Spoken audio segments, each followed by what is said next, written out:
you all to today's panel discussion with title Consumer Behavior in a Future Ready India, Trends in Technological Integration and Sustainability. We are excited to introduce our panel to you and would like to invite Mr. Raja Chakravarti. We are honored to have him here with us today. He's a seasoned marketing leader with over 24 years of extensive experience across sector FMCG, durables, and agrochemical as well.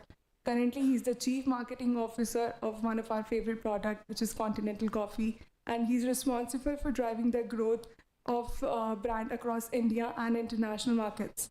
Today, we eagerly look forward to hearing his insights on changing consumer behavior.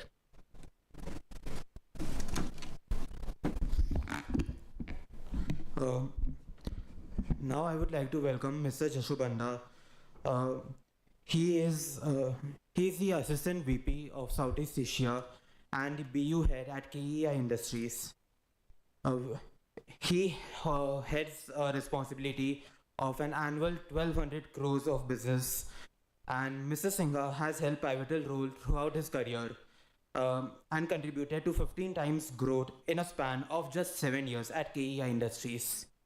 Previously, he has also held leadership positions in reputed organizations like GEPL, Anchor Electricals, and Bajaj Finance Limited, where he played a key role in transforming business strategies. We look forward to his valuable perspectives in consumer insights. Next, we have Mr. Manish. Uh, he has an experience of 16 years, and currently he serves as the chairman and MD of EKI Energy Services Limited. Mr. Manish holds key positions at several reputed organizations such as Services Export Promotion Council of India, CII, the Carbon Markets Association of India, FICCI, the Bureau of Indian Standards, among many others. He has also been recognized as the Net Zero Champion of the Year 2023, and he has secured a spot on the Fortune's 40 under 40 list. Mr. Manish is a TEDx speaker who passionately believes in greening the blue, emphasizing the importance of integrating environmental sustainability in making the planet greener. We look forward to his perspectives on sustainability and the profound impact that it has on business. Thank you, Raghav. Joining the panel, we have Karthik Subramanian as well. He's currently the brand head at Raymond Lifestyle Limited and also has spearheaded various marketing leading positions at brands like Jet Airways, Pidilite, Britannia, Godrej, and many more. He's also 40 under 40 by agency reporter in year 2020. We look forward to hearing his valuable insights for our today's theme. Today we have another special member joining us, which is Prateek Gaurav, Mr. Prateek Gaurav, who is alum of IIM Shillong from 2012 and 14 batch. He was also a valuable member of Club Markathon, and currently he's director at Tata Digital and has experience over a decade in category management and marketing. He has worked to drive growth for e-commerce giants like Flipkart, Tata Click, pioneering innovation in consumer management. We look forward to hearing all of their insights today. We welcome you all to join us on the stage, sir.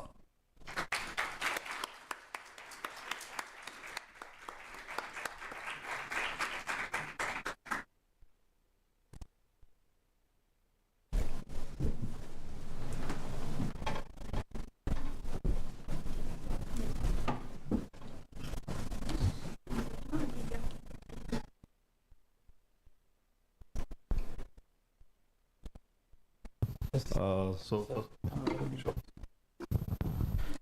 To moderate this panel, we have Professor Vibhav Samavate, sir. Professor Vibhav Samavate has 2 decades of academic and corporate experience, and he is currently serving as the Associate Professor of Marketing at our institute. He has secured a doctorate from IIM Kashipur and taught at the leading B schools such as IIM Calcutta, FMS Delhi, and MDI.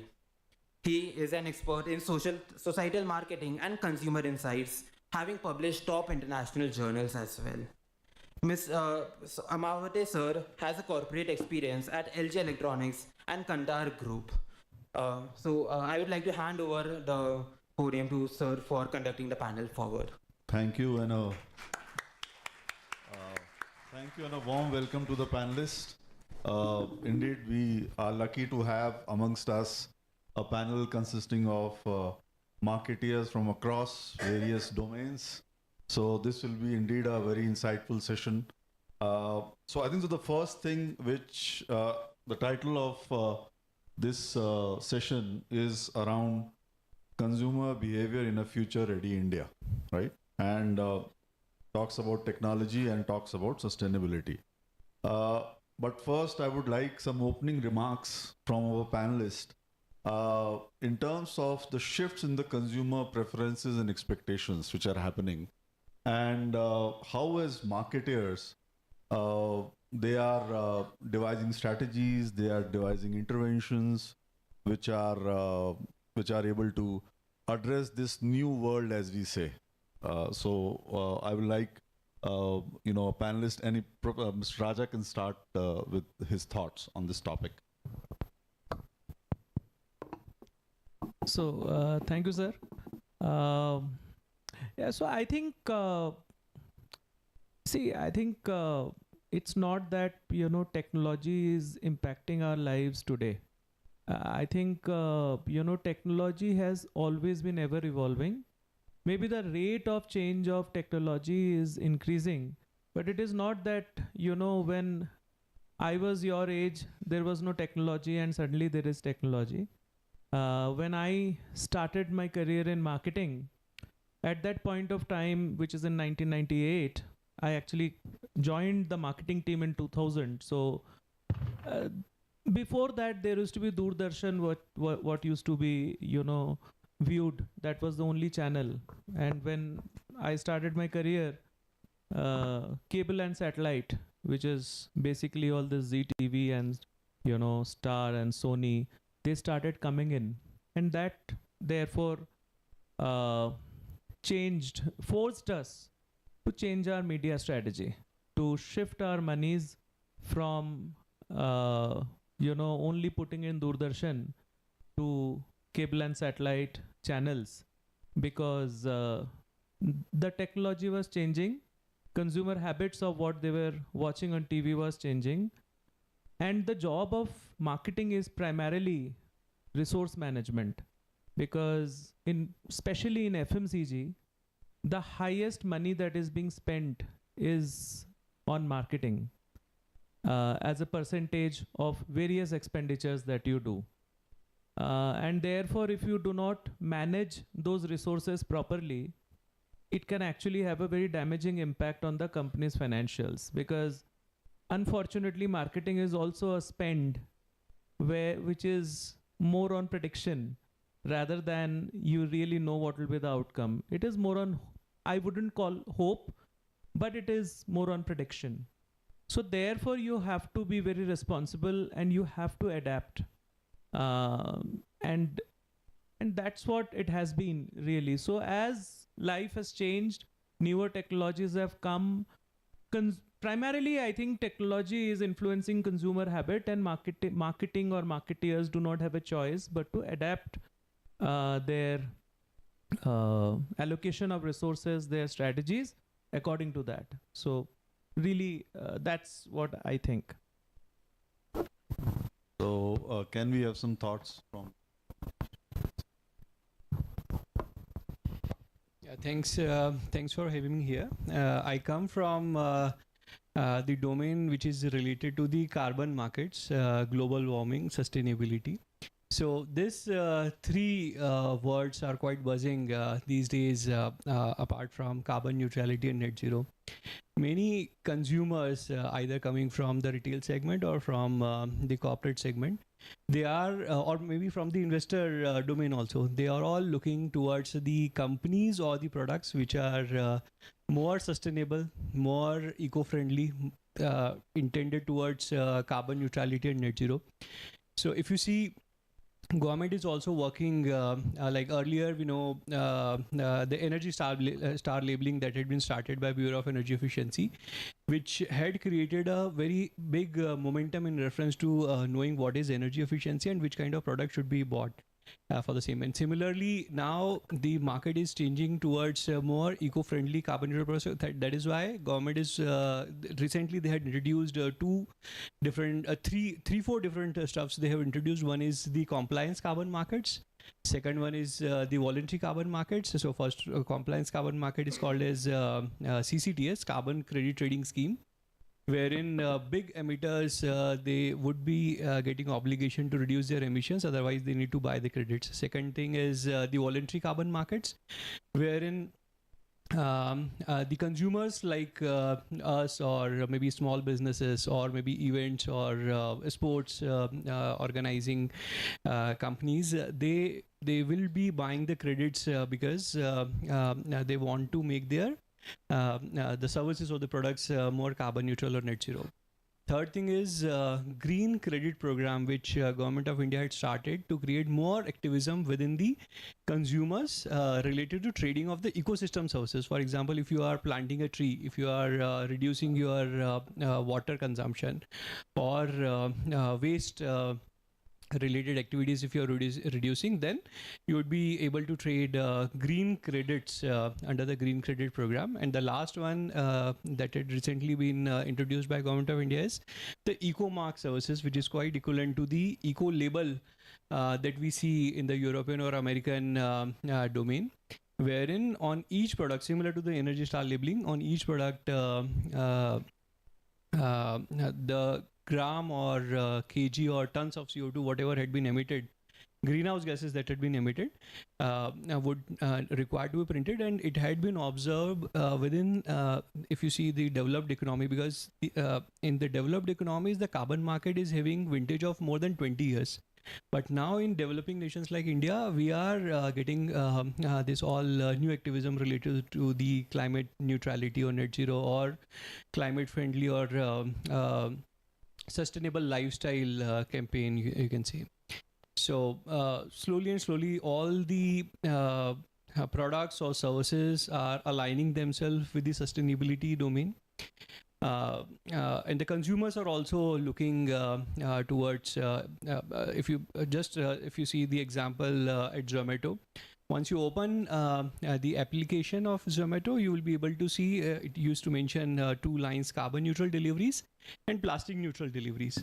And these all different activism or different campaigns that the organizations or the government is doing, it is all changing or creating knowledge within the retail consumers or corporate consumers, and slowly and slowly everything is moving towards in that specific direction. Thank you, Manish. So I think so from Jasho's side, I think so I would like to, he comes from a B2B background, and definitely technology is one aspect which is getting used in terms of the back end quite a lot, right, in supply chains and other areas. So how are you enabling that in the front end, which is the retailer side, and the other aspects of your channel strategies? Thank you, Prof. Let me begin with wishing you a good afternoon. And see, what Raja said and what Mr. Manish has built on, technology has not been new. Like I was listening to the guy from E&Y, I forgot your name. Technology is not new to this industry, nor when we passed out. Probably the same time me and Raja has passed out and got into this business. Only thing is that customer is getting more and more informative about whenever they are having buying something. They are trying to get more information about that products. They are touching the different points before deciding onto this. That is the one very real change we have get into. Second thing is a lot of spending is on wellness, sustainability, as Mr. Manish was building on. So that has forced all these consumers, manufacturers like us, to do the changes in different part of these things. Like I belong to a company who manufactures transmission line equipments like wires and cables. Here the point is, I was having a chat with professor yesterday. We have done a lot of automations in our factory, sustainability we have brought in our factories. We have brought our distribution systems into the technology platforms. We are the first company in these segments in India who has brought the retailers into the technology platforms, where retailer can or get into that platform which is hosted by the manufacturer directly, and they can order it out, and that ecosystem we are creating. But the only challenge is what we are facing, that consumer is not interested on the product which is hidden behind the wall. Today, I believe we have 100 odd people here. Nobody has given, nobody, only we are bothered about the lights, it's whether it is on, if the mics are working fine, if sound systems are fault free. But we have forgotten that it is connected with the media, which has huge importance towards that. As Manish said, that equipment is coming with the BE ratings. But we do not, we go and buy those products. We go and put an emphasis on this, but we are, as a consumers, we are not putting much importance to this. So we'll get into this. I'll be talking more about what we have done on this, and then I'll just pass on to the next speaker. Thanks.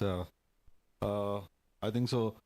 Karthik comes in from Raymond, which is,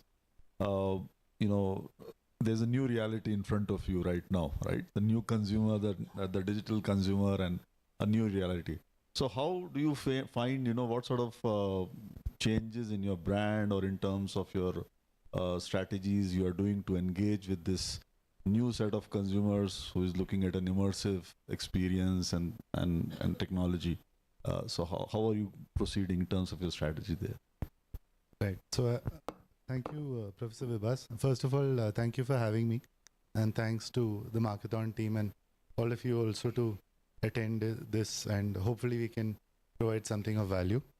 Am I audible? Yeah. Okay.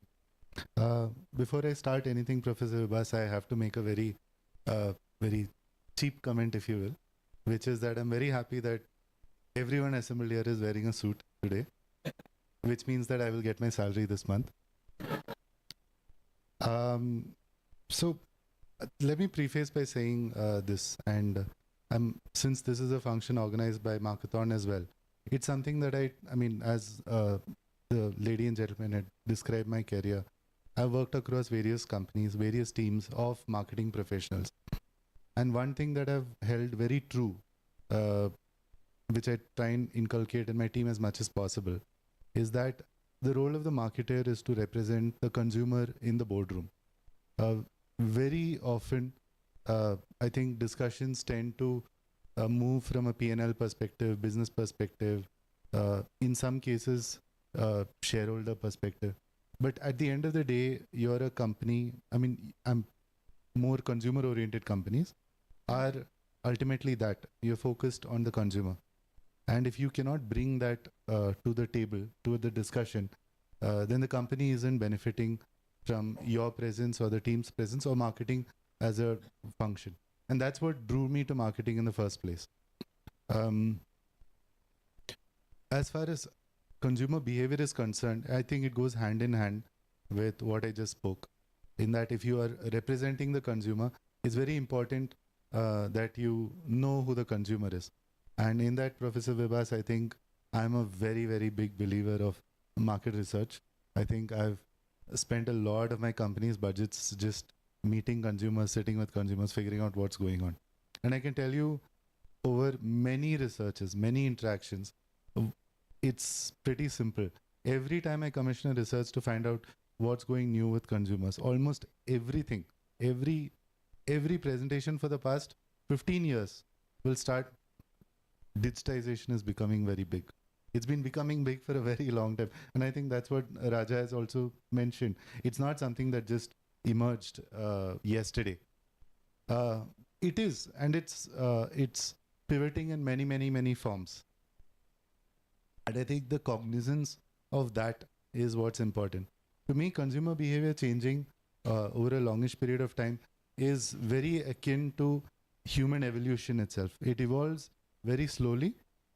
You have to be able to gauge what that is. And there are also spikes of evolution, which we will get into in today's discussion. I'll give you some tidbits, for example, how as a company we've, since you had mentioned it, how we've modified our approach. and also something that's more relevant to maybe some of you in the audience today. You've all heard of Raymond, I'm guessing, right? Okay. A lot of time people tell me that your generation has never heard of Raymond at all, but it's happy that you're all lying to me today. But so Raymond, I mean, you wouldn't know this, but if you ask your parents about this, it was a brand that is built on television. It used to air very iconic advertising that used to run on television. Over a period of time, we've realized that a lot of us are now cord cutters. Are you familiar with this term? Cord cutters are people who don't subscribe to, how do you say, cable. You cut the cord because you are now connected digitally. You have your Netflix, you have your OTTs and such. Persisting with our media approach of saying that we will reach consumers only through TV is very dangerous. It's very nice for us in the boardroom to say that, you know, we are running a TV plan of so many crores, so many GRPs, so much reach. But in reality, that doesn't translate to much. This year, for example, we took a very conscious call to break that mentality. We have a campaign on right now. And for the first time, we've taken an approach that has 4 big pivots. One is TV, but the quantum of TV is much lesser. The second is CTV, which is connected TV, which is what I was referring to. Mobile for consumers such as yourself as well. And cinema, because we found that there is a resurgence of cinema that's happening. But the whole mix that we have taken is very unlike any plan that Raymond has run, and primarily came from a lot of understanding that came to us from Google, Meta, and a lot of other OTT channels, that this is where your consumer has now moved on to. Frankly, there is this ivory tower syndrome where you think that what you're doing is what the rest of the nation is doing. I don't subscribe to cable at my place. I've cut it out around 2 years back. I'd be surprised if a lot of people on the panel also had cable now. But that's the way consumer is moving, and that's how we've adapted. This was with respect to Raymond. Now something that is more generic. You've heard of these terms, millennials, Gen Z, etc. What group do you guys fall in? Sorry? Gen Z. Okay, fine. I was under the impression that you're on the cusp of Gen Alpha, but let's assume that you're basically there. Maybe I've got my data wrong, but I'll tell you something very interesting about Gen Alpha. Traditional marketing and a lot of brands layer very heavily onto celebrities, right? You switch on TV, you'll just see one celeb after the other. You'll see Amitabh Bachchan come 5 times, Alia Bhatt come 3 times, Virat Kohli come 5 times. This is what they would do. But right now, the importance of influencer marketing is quite high. All of you, I'm sure, follow a lot of influencers. But here's the funny thing. Influencer marketing has been around for quite some time. The funny thing is that Gen Alpha, which is the upcoming generation that we will have to sell our products to, 50% of them believe in influencers as much as they believe their friends and family. And friends and family have always been after your traditional media, it's been a very important source of information. But these guys believe them. And also, something that was very surprising is that when you do influencer marketing, you have 4 grades. You have your mega and all the way down to nano. Nano influencers are very small. The belief on nano influencers is actually very high. And that's so surprising, because as a marketer, what it's telling me is that, you know what, I don't need to invest X crores behind getting Shah Rukh Khan to endorse my brand. I can go to some Tom, Dick and Harry who's sitting in his house and has a followership of say 100,000 or even lesser, 50,000 people. And that person is more valuable to drive my brand's message. So I think that's a little bit about how I see, and much more to come as well. But yeah.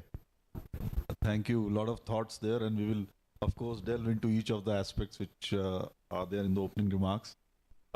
Now I will like Prateek to take forward the discussion. He comes from a hardcore e-commerce new age company. So his thoughts in terms of, you know, how does he create the differentiation of his platform versus other platforms? Yeah. Sure, thanks a lot, sir. First of all, it feels like I'm playing a match in my home ground. So it looks good. I mean, there were times where I would be sitting somewhere in middle or the back, trying to ensure no one catches my eye. So it feels very different to be on the other side of the table. And I hope someday, say 5-7 years down the line, you guys also get a chance to come to this side of the table. So having said that, like any marketing decision or journey that we discuss, right, we start with understanding the customer demographics. So I'll give a brief flavor of the customer demographics of India, and BCG has come up with a very fabulous report that I would suggest all of you guys to go through. And it breaks the entire 1.4 billion people into different age groups. And according to that report, as Karthik was also mentioning that Gen Z is gaining prominence, out of the 1.4 billion people that live in the country, 377 million constitute of Gen Z, which makes it the highest age group followed in the country, followed by millennials at 356 million, and followed by Gen Alpha, which is 304 million. So all in all, out of the 1.4 billion people that live in the country, touching 1.1 billion follow in either millennial, Gen Z, or Gen Alpha. Okay. Now moving on to where do these people live? So 36% of the population lives in cities or other urban areas, to call it accurately. And these 36% people contribute close to 47% of the income of the country. Now that leaves for 53% of the income coming from rural area. So a brand, no matter how well versed it is or how digitally entrenched it is, it cannot direct all its marketing spends or activities targeting only the urban India and staying under the impression that urban equal to rich, rural equal to poor. I'll give you one more stats for that. Out of, if we analyze the top 20%, top 20 richest person in the country, right? Close to 45% of them come from rural India. So again, it emphasizes on the fact that your strategy cannot be oriented only on one part of the country. Now, since Karthik highlighted a bit of Gen Z, I'll give you some more flavor to it. Coming from e-com background, 1 out of 3 purchases online in the country is by Gen Z. 7 out of 10 is from tier 2 and beyond cities. So e-commerce in India, Myntra might be considered the most fashion-forward portal among the Gen Zs, or there might be some newer brands that may have come up which I'm not aware of. But for Myntra, a fashion-forward portal, touching 45-47% of it comes from non-metro or other tier 2 and beyond cities. Okay. So coming back to the point or the starting of this discussion whether how technology has changed. So technology was a disruptor some time back. Technology has become a differentiator now. The way technology is being used across e-com platform, at least this is my experience, say, I'll give you an example of a category which was a very difficult purchase online, something called furniture. We hit after scaling to a particular point in Flipkart, we started seeing roadblocks. The COD deliveries were failing. It was difficult for the customer to make that purchase decision. Then the team came up with something called AI VR technology. And with the help of that, once you shoot out the app and then take a small video of the house that you're in, it will give you a feelers of how that particular sofa will look. Okay, that was possible because of the AI VR technology. Another example in the similar domain will be a category beauty, which is growing at close to 20-25%, and in the next 5 years, 1 out of 3 purchases in beauty category will be online.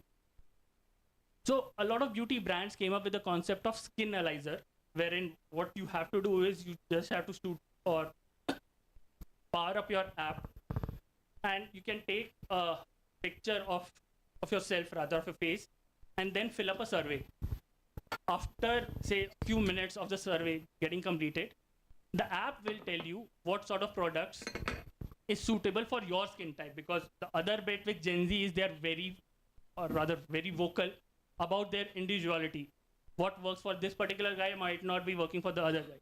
Okay, so with Gen Z being so particular about what they want, right, it becomes critical for these apps also to fine tune their offerings catering to the individuality of the customers.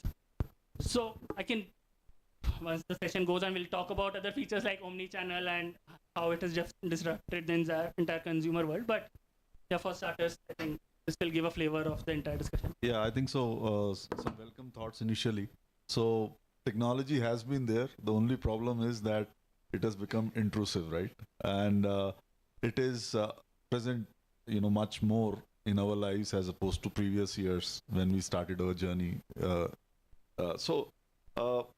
Picking on thoughts of Karthik in terms of nano influencers and user generated content and online communities. So, what sort of changes are happening in the media because of this technology evolution which is there? And what sort of strategies are you adopting in that regard? So, if I can have your thoughts on that.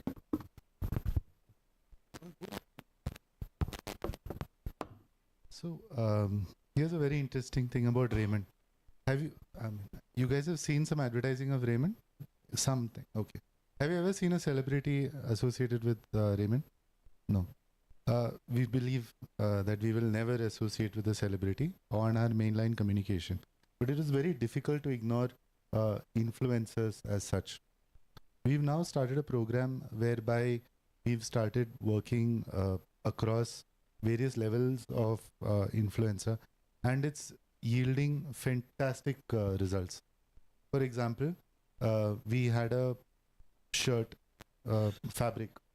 fabric called Fearless. Sorry, we have a shirting fabric called Fearless. It's very difficult. I mean, it's to communicate the product, we have to show product demonstration, but that's not the way Raymond likes to do things.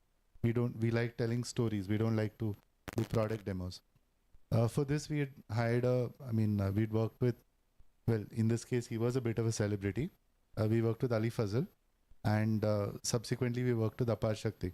I'm just mentioning these names to you because they're names that you're more familiar with. But when we had done our campaign, we had structured it across a number of influencers. And we saw tremendous uptick as far as your typical brand mind measures, whether it was with respect to awareness or consideration, resulting into sales as well. And this told us a lot because it meant that we really didn't need to create your standard communication and blast it in every avenue possible. Influencer marketing, therefore, you may like it or you may not, but it's really become a part of every marketing plan. In fact, I read that of every 4 marketing plans that are made today, 3 of them have a very strong component of influencer marketing, because that's what the consumers trust. They believe almost 50% of everyone's time here, including ours, would be spent looking at social media, right? You would be watching Instagram most likely, and there you are exposed to influencers. So like they say, right, you have to fish where the fish are. If your consumers are on social media, if they are on Instagram and they're watching influencers, you might as well build communication there. So I think so. It's in your business, how do you engage with these communities, right? Which are online communities, and how do you create that sort of connect with them? Because user-generated content, online communities which are not sponsored, these are some things which are driving sort of opinion of people, right? Ordinary Key consumers. opinion leaders. Yeah, a key opinion. So there are people who are nano influencers, as he pointed out, Karthik, which are driving the entire show, and that's where technology has really become a lot of So how do you use those sort of? How do you engage with these sort of user-generated communities and as well as influencers who are independent nano influencers? So the way it works largely, sir, is first we need to understand with what category, what sort of an influencer works. And then the next step goes, once your filtration is done, you need to understand what sort of an engagement does that influencer get. So when I talk about engagement, it goes far beyond just the number of followers. The companies tend to analyze what sort of comments is the influencer getting, what is the gender ratio, how many are likely to act. So again, with the help of technology, those datas are not anymore difficult to come as to what sort of people are commenting and what is the likelihood of them to convert. The other places, as Karthik mentioned, we need to be where the right customer is, right? So people have started sponsoring college fests. A lot of companies that I know of, they started sponsoring fests in DU, in Mumbai colleges and all, to get that first-hand experience of what it means to be with the Gen Z and what are their priorities. And as I mentioned in the first part of the talk, individuality is a key theme for Gen Z. Sustainability is another key theme for Gen Z. And what makes it much more mature is, according to a research that I read, Gen Z is 1.6x more likely or more vocal to act upon the themes that they believe in. So vis-a-vis a millennial, Gen Z is much more likely to act. So they're just not saying we believe in sustainability. The results start showing. I mean, there are brands which have pivoted to sustainability. There was a brand started by ex-Myntra founder called Virgio. They started in 2021 or 2022 to fill in the gap created by Shein leaving India. Okay, fast fashion. Now they worked for a year or so, and then they realized that they're not getting the right traction. They pivoted, they shut shop for I think 5 to 6 months, and they came back again with the sole theme of sustainability. Okay, so they're claiming that the products manufactured by them use, say, 50% less water, or they have 80% of organic cotton in them. All of this is coming to the fact that whatever key opinion leaders you follow, right, or whatever influencers you follow, for that matter, 70% of customers, or for a Gen Z, 70% of the product searches starts at an influencer page. For a Gen X person, it started at an offline store. For millennials, it moving towards searching on Amazon and Flipkart. For Gen Z, it has moved to searching on the official page of a creator or an influencer. So that is how the journey has navigated, and that's why it becomes more and more crucial for the brands to follow. Okay, I think so. On technology, you will, Raja, I believe you are both in the online and the offline mode, right? So, what sort of challenges do you find in terms of managing the expectations of your offline partner? Because you're also in the online mode. So, this is a conventional debate of online and offline. So I think first of all, what I would again like to say, that some things are in your control and some things are not in your control. Okay. What is not in your control is the changing and evolving consumer behavior.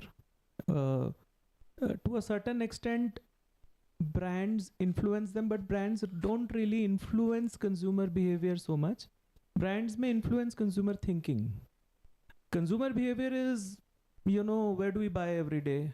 How do I travel?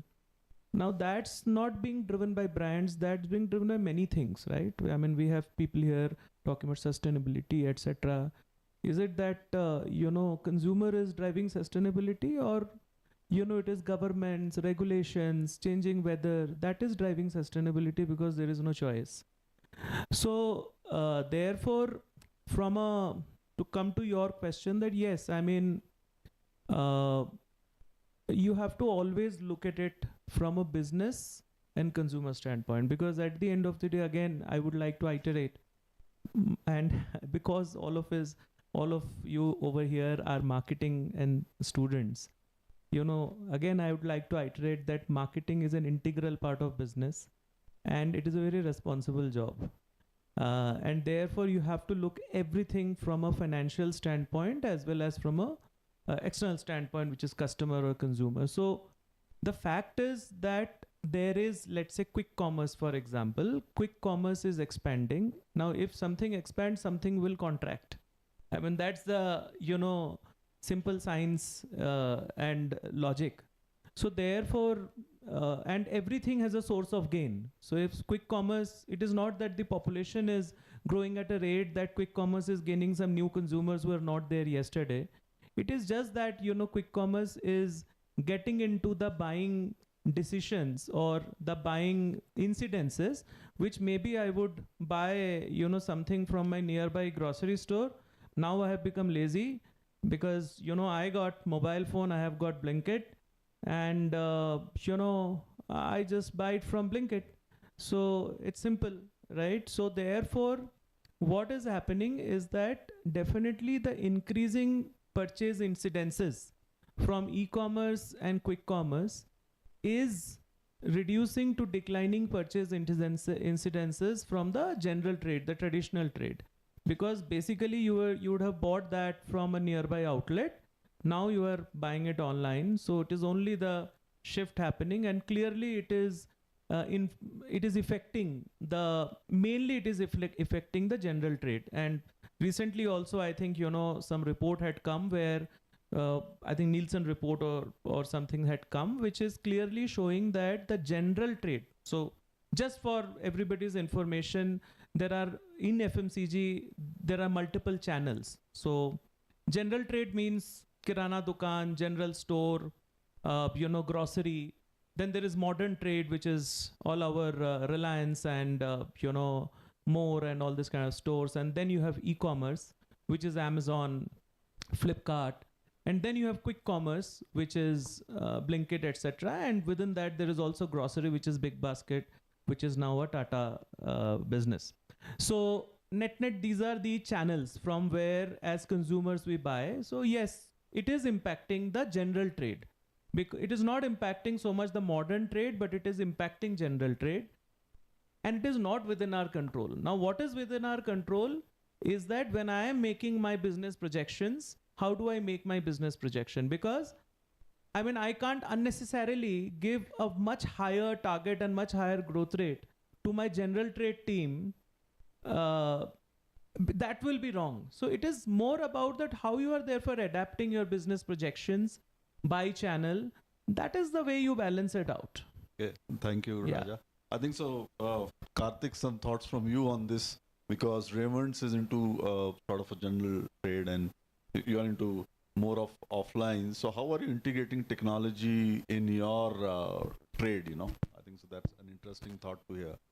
As of yesterday morning, we are listed on Zepto.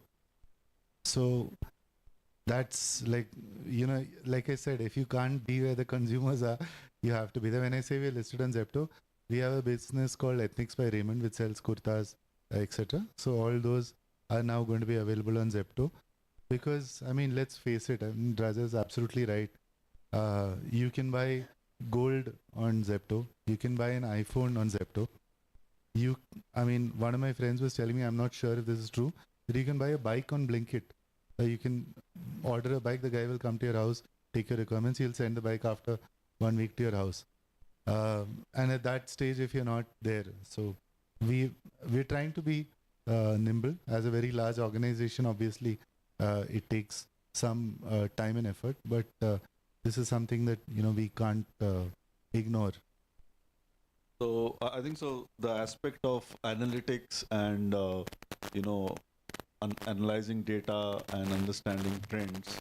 So if you can share your thoughts on how are you using it in your firms in terms of better targeting, micro segment. Maybe we can start with you.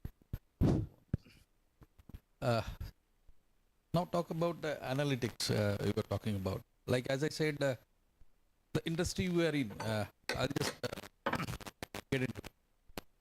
What I said in Amazon and Flipkart 6 years back. And in a year we got less than 1,000 hits, only 1,000 hits.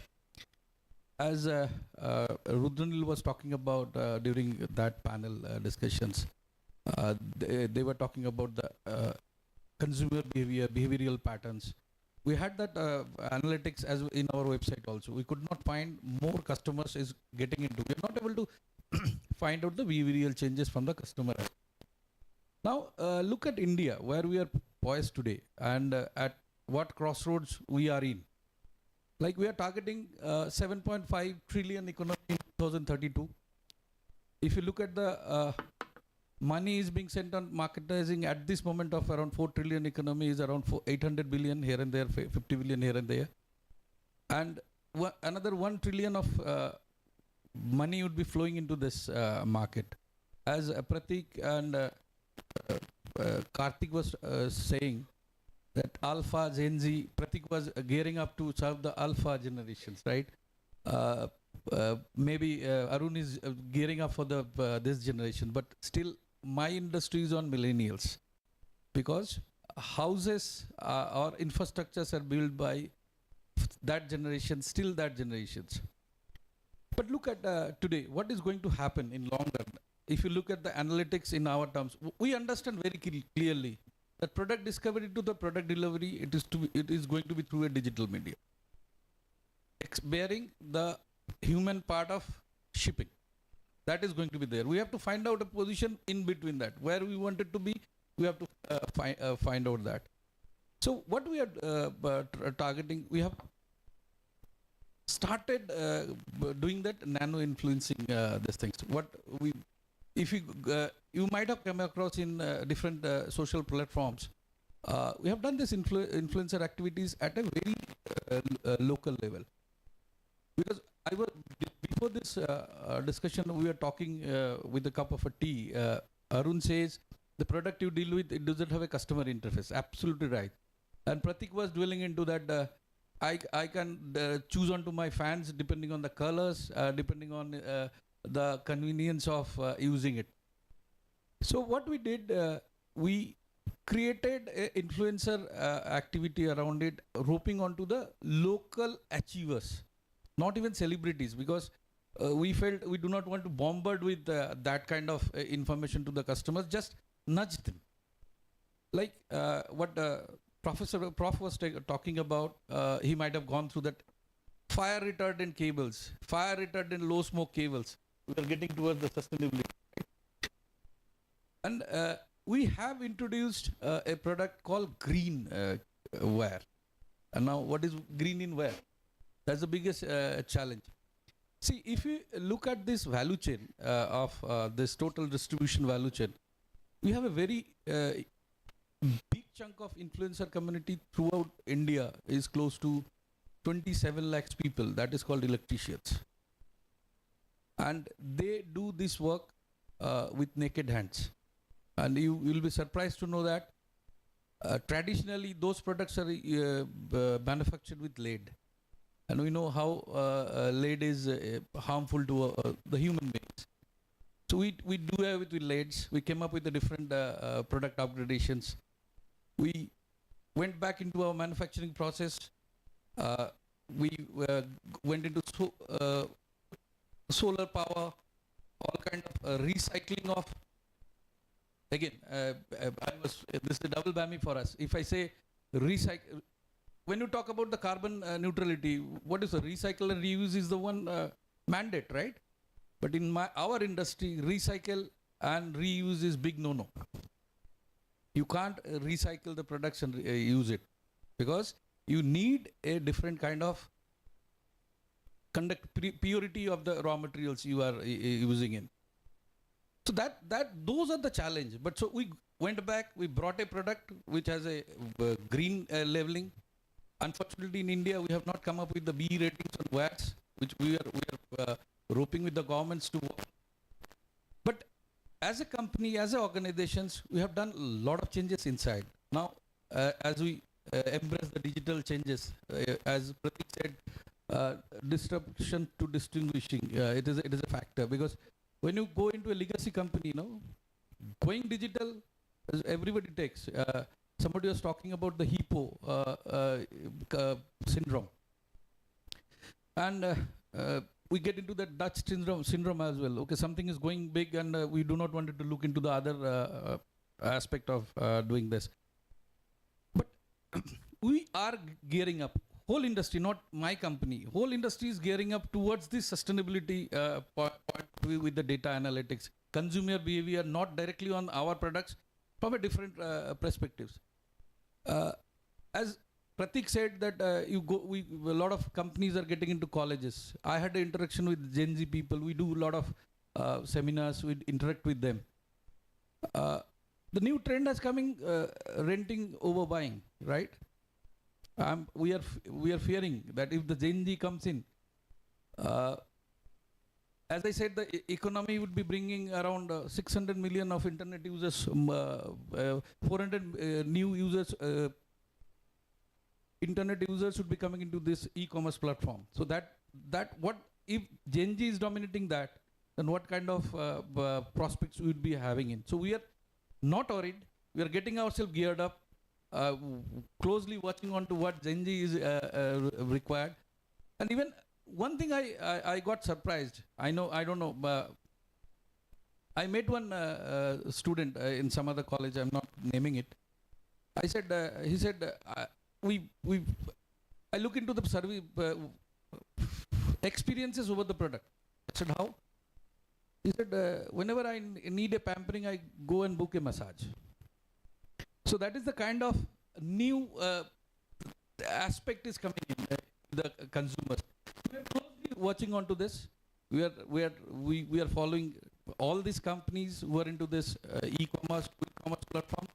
And one thing, we have got registered ourselves in quick commerce because we have understood that husband dependency has reduced, right? Yeah. We have seen that Sunday our father or maybe part of some of us has been to markets different time. So now that dependency has gone out. So thank you for that. Yeah, I think so. A lot of thoughts there of the macro trends and the societal trends also coming in from Josh. So I think so. He's mentioned about sustainable products and sustainability, and I would now like to hear from you, and especially while Manish is on the other side of the fence, most of you are on the different side, right? So he would, probably he would like to understand from you. One is how you are driving sustainable consumption behavior, as well as what are you doing on the aspects of marketing, on sustainable marketing. So I think, I just want to give a quick example.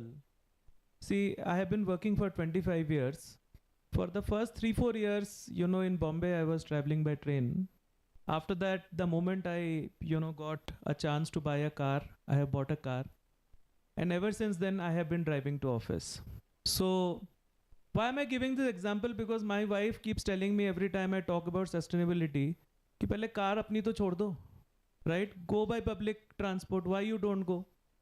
So the reality is, or why am I giving this example, is that while sustainability is very important, it is not important to consumers. It is not important to us, right? हम में से यहाँ पे कितने लोग हैं जिनको अगर पैसे मिल गए तो गाड़ी नहीं खरीदेंगे? There are few people.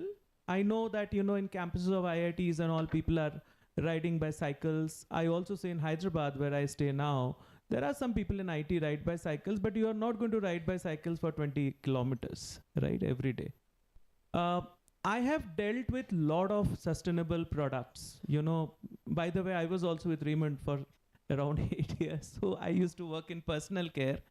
And in Continental Coffee, we have been trying ideas which is outside coffee. So I want to give you 2 examples. At least my learning is like this. That for example, you want to sell a sustainable shampoo.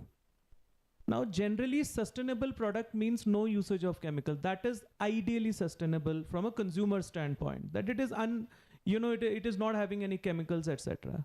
But if you want to make such a shampoo, it will not lather. Okay. Secondly, to make a natural product which is not having chemicals, the cost of making that will be so high that 99% of India will not be able to afford it. I created a plant-based food product. We're doing a pilot, okay? So, in America, there is a brand called Beyond Meat, right? Which is all made, and its proposition is that it doesn't kill animals anymore because they are, they're using plant-based meat, and they have created technology where actually they can create meat kind of flavoring and meat kind of products inside their labs, and they are having like beautiful chicken burgers or beef burgers, but they are not really beef. Now, whilst it has really caught on well in America, we tried that in India, and by the way, in India, plant-based, there are many companies, which have, all of them have failed. And our understanding is they have failed because in India, either a person can be vegetarian or there can be non-vegetarian. There is nothing in between, right? I am a Bengali. I mean, am I going to buy a plant-based non-vegetarian food? The answer is no. It has not, we are not, as Indians, we have not evolved so much. It is not important for us. Okay, so net the point is that consumer only shifts जब उसकी जिंदगी में कोई problem होती है तभी वो shift करता है. नहीं तो वो नहीं शिफ्ट करता, राइट? कल से अगर गाड़ियां ही बंद हो जाएं, then we will be forced to take public transport. So I think sustainability is being driven more by changes in environment. It is being forced by governmental changes, regulatory changes, and therefore when it comes to sustainability, the job of companies is much bigger than the job of consumers, which is that at the same time we have to deliver profits. We can't suddenly, start selling 3x more expensive products because consumer will not buy it, my company's revenue will go down, and therefore ultimately what am I doing? I am making myself unemployable because my company will close down. So we can't make such decisions. But what we need, definitely, corporates have a very, very big role to find out innovative technologies. Okay, so let's say plastic.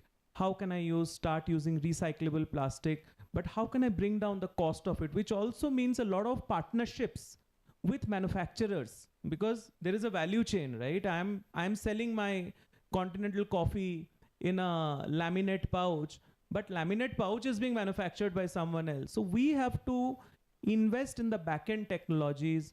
We have to figure out how do we, bring down the cost of production, yet it can be sustainable.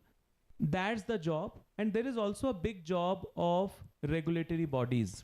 Because what is also happening, small example, sorry, I know you have, for example, coffee board, okay? Now, coffee is a very, very expensive commodity. Because of weather changes, there is only so much land. Land is not growing, coffee production is, the same, but weather changes is impacting coffee production. Now, coffee as a commodity price increase is only happening. Today, the coffee price, the coffee bean price is 420 rupees a kg. Now, it means that coffee is going to become expensive. And what it means is that if something becomes expensive, the volumes will come down. But let's say the government bodies, for example, Coffee Board, also has to work, that it will mean that product of coffee may also have to go through changes. It may not have only complete coffee, it might be mixed with something else, and therefore the regulatory changes has to come in to give flexibility to organizations to make it affordable to consumers. So I think the point I was trying to make, that it is on the corporate, it is on the government, it is on the regulatory body to deal with sustainability. It is not up to the consumer. My personal belief is there is a very small niche of consumers who believe in sustainability. Largely, we don't care about it. So that's my view. Thank you. So let's hear it from Manish in terms of the sort of initiatives which are getting launched by the marketers, even though you are right that's why I said sustainable consumption behavior. But actually, it meant the consumer should have that education and knowledge to do that. So any initiatives marketers are doing that to get that happening, Manish? Yeah, starting with the government, as you mentioned, that the consumers, if you see the consumers who are based at the western part of the world as compared to the southern part of the world. So in southern part, the priorities are different as compared to the western world consumers. There, we sell carbon credits to various corporates and to the end consumers, also to the customers based at the European Union or USA. There, people are so much aware. They are that whatever the emissions that they are doing because of they are burning fossil fuel to their car, or if they are doing summer vacations, whatever the emissions of food consumption, they do carbon footprinting by their own. Like many online apps are available, and then they buy carbon credits. So people do buy 2 credits, 5 credits, 10 credits, and they mention the specific reason, like they want to contribute to whatever the emissions that they are doing. They want to buy these credits to have their whole emission for the complete year carbon neutral or net zero. So now slowly in developing nations, because of the regulations, because of the government activism, not from, only from that, there are various international treaties that had been signed by all the nations, like Paris Agreement had been signed. And each nation, they do have target to reduce their emission and to become a net zero nation by year 2050 and maybe up to 2070. Like Indian government had declared that we wish to become a net zero nation by 2070.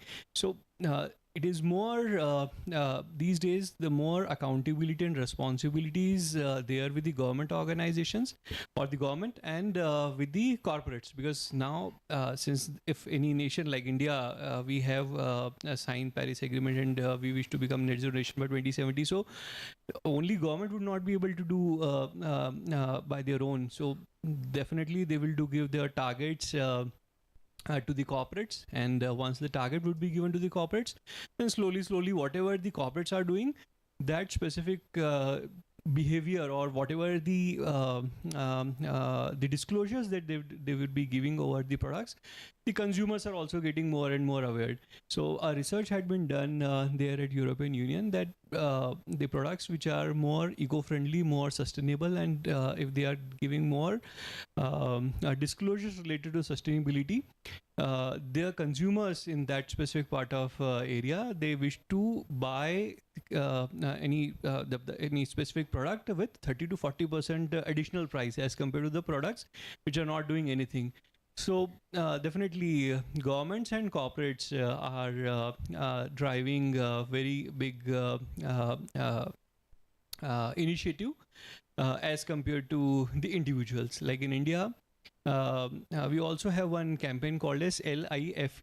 So if you see with over the literates within the government departments, or maybe if you go to their offices, you will be able to see LIFE campaign, lifestyle for environment. And under that lifestyle for environment, like Indian government had promoted ISA, International Solar Alliance, International Biofuel Alliance. Now Indian government is looking to promote this LIFE campaign, and under that LIFE campaign, green credit program that I have mentioned to trade, which do allow businesses, government organizations or individuals to trade ecosystem services, which is directly linked to the sustainability. So all these activities are happening within India, and definitely more activism will do come. I think so. Things are changing with the smog in Delhi and other places. So people are somewhere getting towards that.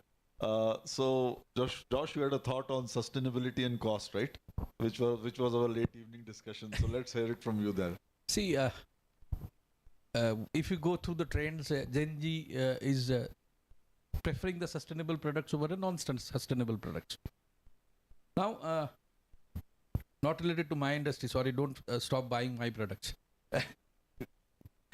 See, that as Arun said, sustainability has a cost, and every organization has a pressure on its profitability, right? So today, you also see the cost for sustainability is from the manufacturer organization part, right? Am I right? How do you look at it?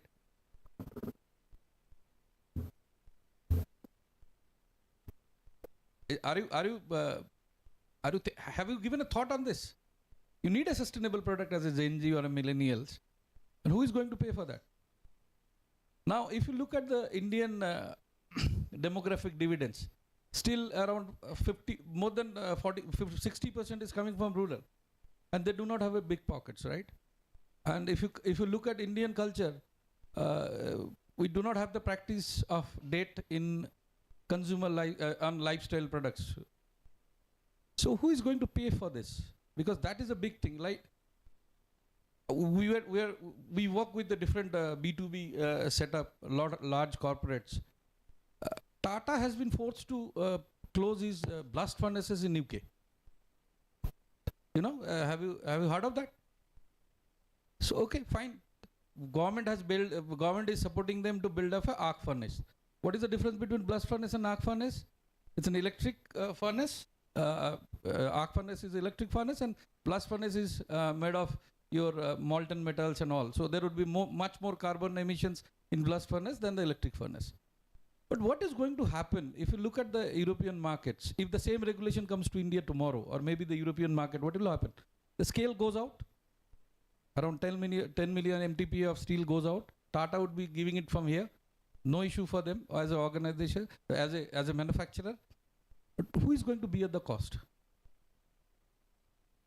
So for us as a manufacturer, sustainability is one hand, cost pressure is one hand. As we said, said earlier, till today, the products which we dealt with is not bought on some information. It is not, consumer has not gone beyond the discount and prices. So that's the challenge we are going to face. Yeah, I think so. Yeah, thanks to the panelists, and they are leaving with you a very right question, right? How to do innovation and make things sustainable, right? So I think so. As young minds, we have spent around 15-20 minutes yesterday. We look to you to find out another disruption on these sectors, where this cost for sustainability from the manufacturing aspects do not get passed on to the consumers. Yeah. So that is a food for thought for all of you. Yeah. So with this, I would open up the floor for questions, because young minds have got a lot of innovative sort of queries which are there. So please start the questions.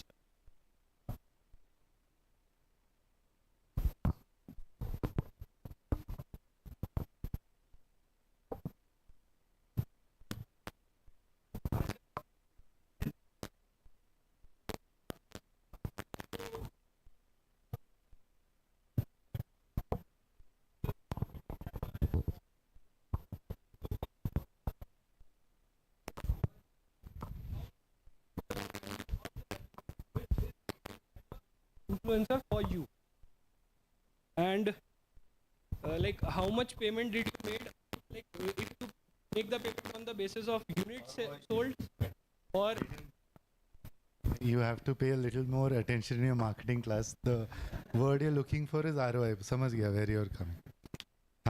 But yeah, please complete. So you're asking ki, how did you measure this? No, sir. Actually, my point is ROI. I got it, and I actually went to marketing professor also.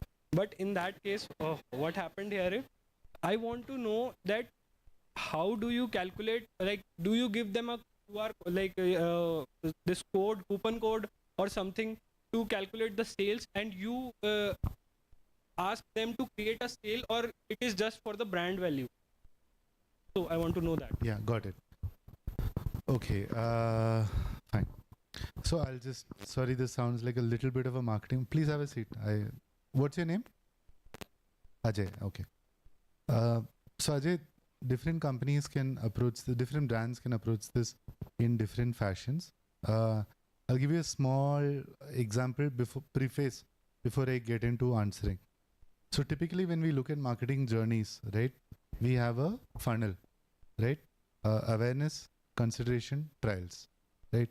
Now any campaign that we do, there is an objective towards what we are trying to drive.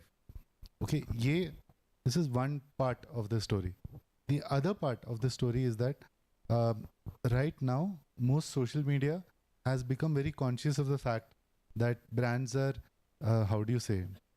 utilizing influencers in a very, very big way to achieve their objectives, right? So in that way, it is paid content that is implicit to the consumer. So they've now started formally announcing partnerships as well.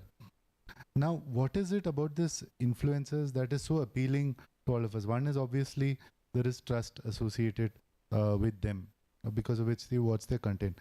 If they get very brandy, right, saying ki matlab try this code, etc. For us, it is not, we are not at that level yet. So right now what we are doing is we are using influencers to drive consideration and awareness more. So the top funnel and mid funnel is what we focus on more. So what is the result of this? So typically, and I think Pratik mentioned it very, very well. Earlier, when influencer marketing started, right, I remember I used to see Excel sheets which had very simple metrics. Ye influencer hai, ye followers hai, le lo, right? That was how it used to be done. But now what we do is we do two things. We measure the quality of engagement, which is exactly what Pratik had mentioned. And two, we also mention the quality of followers. So now we have tools by which we can go into their followers and find out how many of them are actually genuine followers, which is why I'm coming back to nano influencers, because nano influencers do not invest a lot of money in building followership. They're more genuine that way, which is why there is a trust factor. So to answer your question right now, Pratik, we don't do a lot of coupon code led, or it's very easily attributable to coupon codes. Sorry, Ajay, but it can be done and it's very easily measurable. We can generate 1 million coupon codes overnight, give them to so many influencers, and do direct attribution, which a lot of other brands do, which is how they would measure it. Does that answer your question? Is that what you were asking? Okay. Hello, sir. So my name is Dikshant. Since we are talking on the topic of Gen Z and Gen Alphas and how to get them engaged, one of the question about, as sir told, that we could influence nano influencers and try to gain the audience, and about the stats you gave about villages and all. But sir, my point being is social media currently is so dynamic. Let's say today an influencer, a nano influencer has a engagement of, let's say, hundreds and thousands of people, but we don't know what actions might he take in future that can hamper our brand value. So even if we trust that influencers, let's say we go through all the scrutiny and everything and we fix an influencer, but let's say if he does something, I'll give an example of Flying Beast. Recently there has been a lot of controversies running around him, but he is associated with a lot of brands, but now those brands are in questions like how we can get in touch with him. We have already paid him money. So as a marketer's point of view, how to select a proper influencer for my brand, and if I'm focusing on a rural market setting, that is a completely dynamic social media market. So how I can focus on that, how I can go more deep into it. Thank you. Yes, sir. So your question is, how do you influencer management is what you're around, right? How do you draw guardrails with respect to what it does to the brand?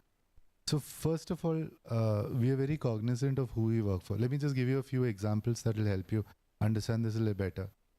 As Raymond, we are not a brand right now that we even work with this scale of influencers. When I said that that's something that's important, it's something that we will do, I don't know when, because of precisely some of the issues that you mentioned. Right now, we are doing a campaign for Made to Measure, which is one of our, like, the stuff that I'm wearing is from Made to Measure. It's the kind of influencers that we tied up with is very different. We've tied up with LinkedIn influencers. I mean, till we did this campaign, I didn't even know that there are LinkedIn influencers, right? But there are apparently a lot of LinkedIn strong voices, and they seem to represent a very good spokesperson for our brand. But the point is that they are not even doing the content. We are doing the content. So it's our crew that shows up at their doorstep. We have ratified scripts with them, because that's the extent like which we like to control the narrative. As a brand, Raymond is not as agile as saying that, you know, we'll have 10,000 influencers across the country, small influencers who can develop whatever they want because of the risks that you mentioned.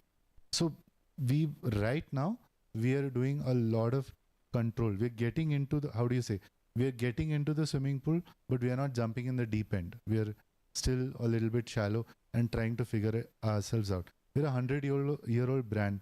There's a lot of trust equity that goes with the brand. If we do a misstep like what you just spoke about, it can be quite disastrous. And, you know, at a celebrity level, you've seen a lot of celebrities who have made one comment here.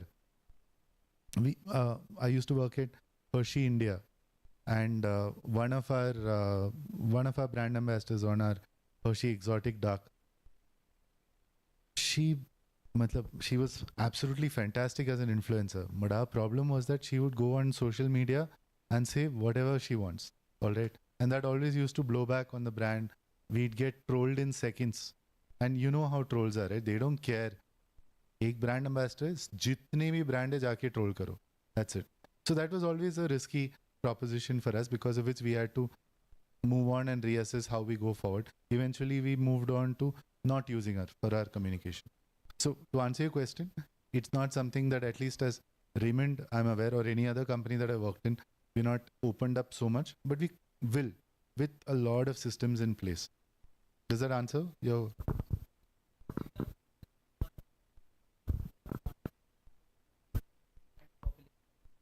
The Gen Zs and Gen Alphas. So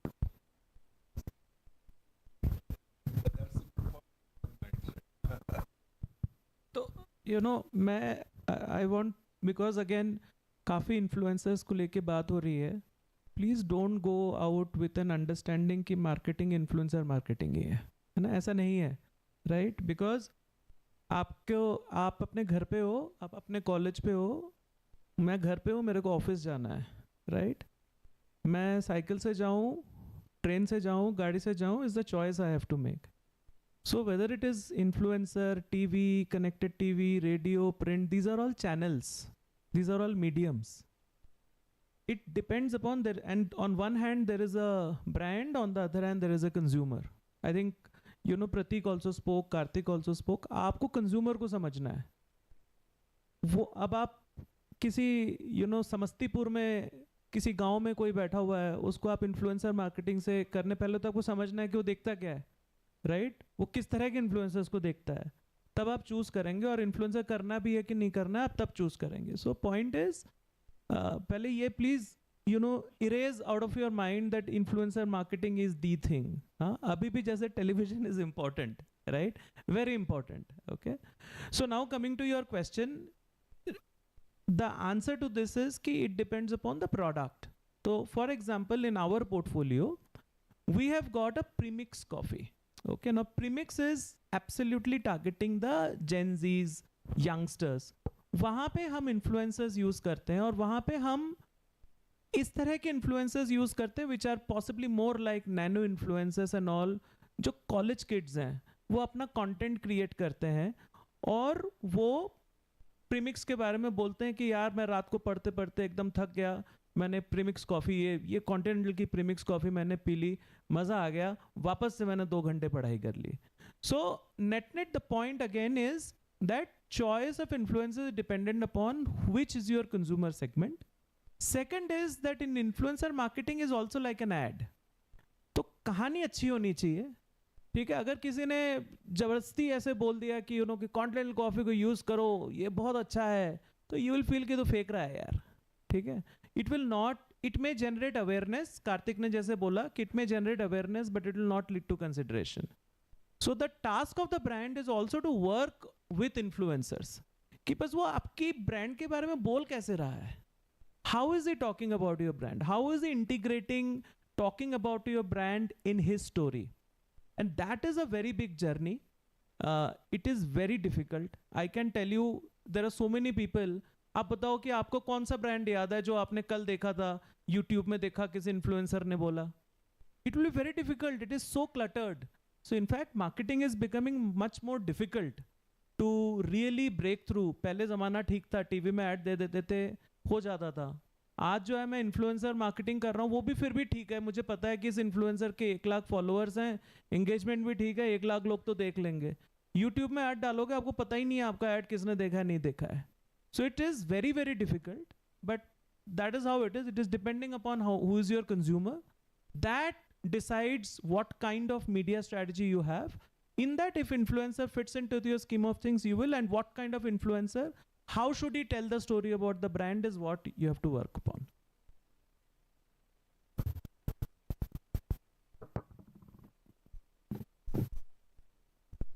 Anybody else wants to ask any question? We can take one last. Sure. Hello, sir. So I am Jay Vanjani, and my question is to Jashoban Singha, sir. So as you said, your product is still selling in the millennial generation. So as it is also sold in retail stores only. So I wanted to ask that what are the metrics or customer touch points that you use for getting the direct insights from the customers which are visiting the store and buying thing, and for the subsequent improvement of the product?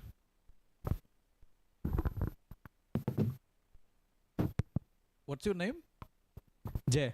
Jay. As I said, customer touch point, that is the biggest question mark in our industry. Because as I said earlier, that the product is not having a direct customer interface.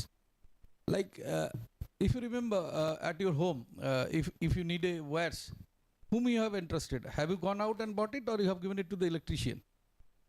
So both ways. Both ways. So when you go to the retail shops, the fragmented retail shops in this market, FMEG or FMED markets, we what we have at this moment of time, I'll just tell you, at the industry, we have been connecting the retailers directly with the platform, with the company. They can directly get in touch with the company and the distributor. So this cycle is this things. But so fragmented and so disorganized retail segments are not able to give us the touch point from the customer back to the company level.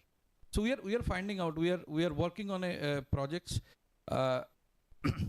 We adopted AR, VR in 2017.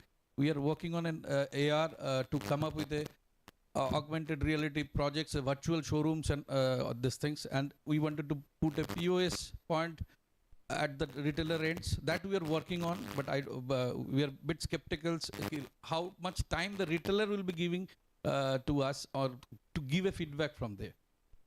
We are now, from a retail points we are not getting, but we are getting some kind of insights from platform business, Amazon or these things. There are comments, the users are putting comments. That has increased, but the kind of data, when you talk about big data to analyze something, so it is not a big, it is a small data as of now.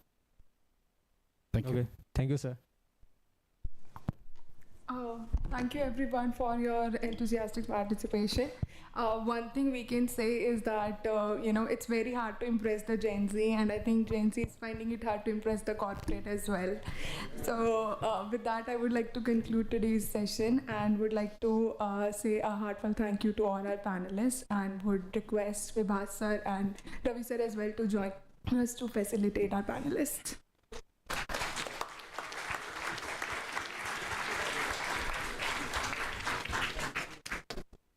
Okay. While they get the stuff on the stage, one small thing. So I was just checking with my head of retail, and they've just announced a discount for all IIM Shillong students at the TRS store, at the Raymond store, at That's a discount, guys. the police shop. Wherever there is a shop there, if you flash your ID card, you get a discount for clothes. So That's a really good gift, sir. Thank you.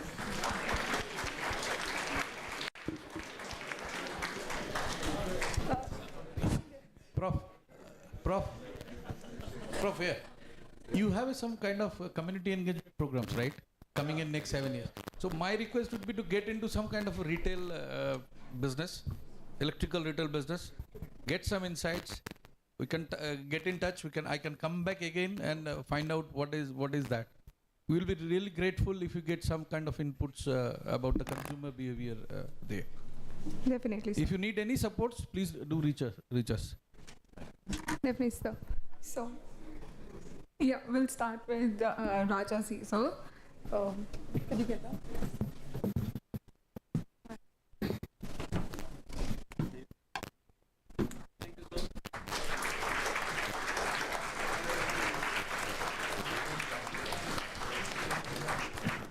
We have Manish so with us.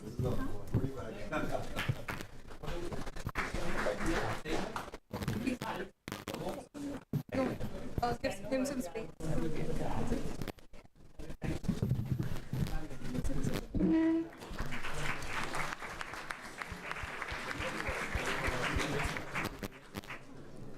And one for a complete delight for the evening, Joshobanta sir as well.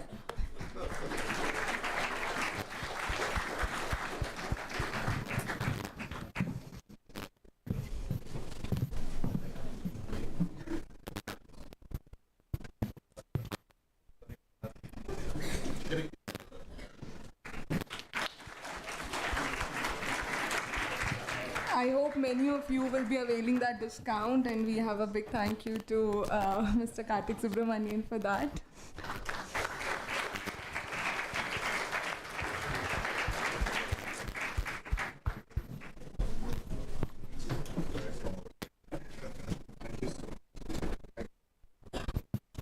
And a special token for Prateek, sir.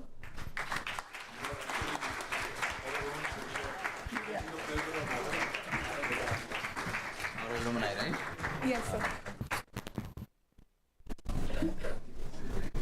Thank you everyone for your enthusiastic participation again. Yeah. Sir, photo ले लेते हैं. Yeah.